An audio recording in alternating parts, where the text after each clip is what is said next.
Quels sont les droits des étrangers en France? Les droits des étrangers en France sont en partie les mêmes, mais aussi en partie différents de ceux détenus par les citoyens français.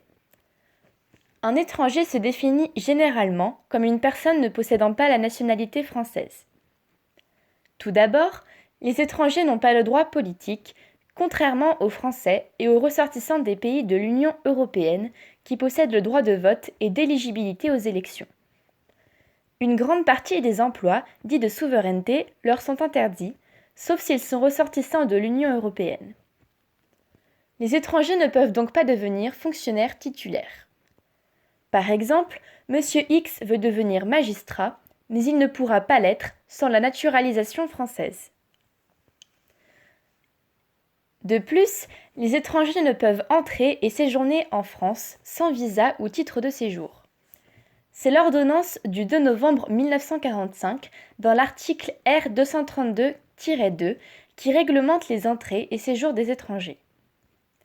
Enfin, dans le cas d'un étranger voulant exercer un métier de médecine, tel que chirurgien ou sage-femme, celui-ci doit être préalablement diplômé, inscrit à l'ordre correspondant et de nationalité française, andorran ou bien résident de l'Union européenne.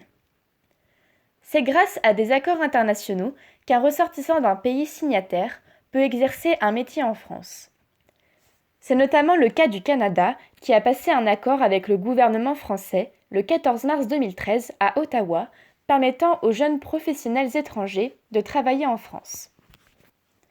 A l'inverse, certains droits sont les mêmes que l'on soit étranger ou français. À condition qu'ils travaillent, étrangers comme français ont accès à la sécurité sociale. Les étrangers peuvent également participer à la vie citoyenne française. Prenons l'exemple de Madame Y qui veut s'impliquer dans l'établissement scolaire de son enfant. Elle en a la possibilité car les personnes étrangères sont électrices mais aussi éligibles. Elles peuvent également prendre part au conseil d'administration des établissements publics gérant des logements sociaux.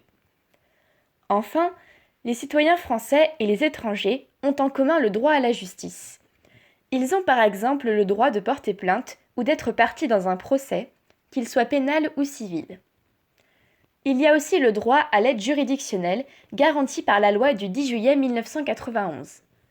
Cette dernière intervient lorsqu'une personne n'a pas les ressources nécessaires pour payer les frais utiles afin de faire valoir ses droits en justice. Finalement, étrangers et citoyens français ont des droits communs, à savoir le droit de porter plainte ou encore celui de participer à la vie citoyenne. Cependant, le statut d'étranger empêche l'accès à d'autres droits, notamment celui de la politique.